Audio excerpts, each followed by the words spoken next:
Let's talk about Phrygian Dominant.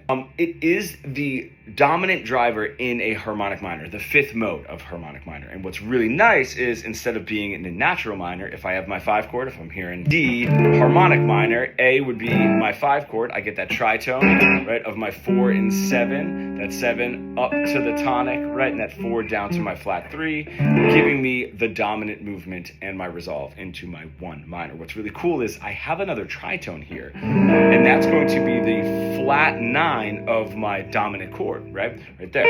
That is going to clash and give me a tritone with the 5th. What's really cool is that tritone sort of acts as a 4 down to a 3 and a 7 into the 1 of F, which is the relative major of my D minor. So I'm getting 2 tritone resolves, which is really nice if I add that flat 9. We can use this, let's just say in a blues. If I have a 5th movement, say I'm going from my 5 back to my 1 in a blues, of course I can use a little bit of that tritone, right, to resolve that. I have another option here, and that's using my flat 9, which ends up being the flat 6 right there, back to my 5 for my 1 chord. I have my 5-9, my 5 flat 9, and that flat 9 resolves into the 5 of my 1 chord. Just gives me another resolving point. 7 flat 9 arpeggio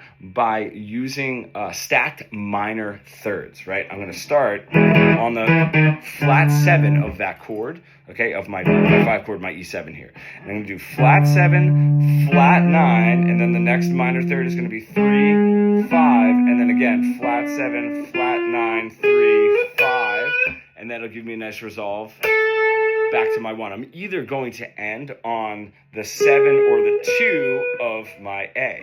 If I decide to stop there, that ends up being that flat 6 back into the 5 for my 1 chord, and that's where we get right there. So a bunch of different ways that you can use it. One last little trick that I love, if you're doing that arpeggio and moving that up. First off, I love an arpeggio without a root note, which that does not have. It's just flat 7, flat 9, 3, 5, flat 7, flat 9, 3, 5, of my E7. I can make it so I have a 9, flat 9 into that tonic, and that would be, I can do flat 7, 9, 3, 5, flat 7, flat 9, and then resolve it. If you're an intermediate guitar player stuck in that boring, boxy pentatonic plateau that we all get stuck into, you want to bridge the gap between your creative ideas and what you're able to play, becoming fully fretboard fluent, comment pro below.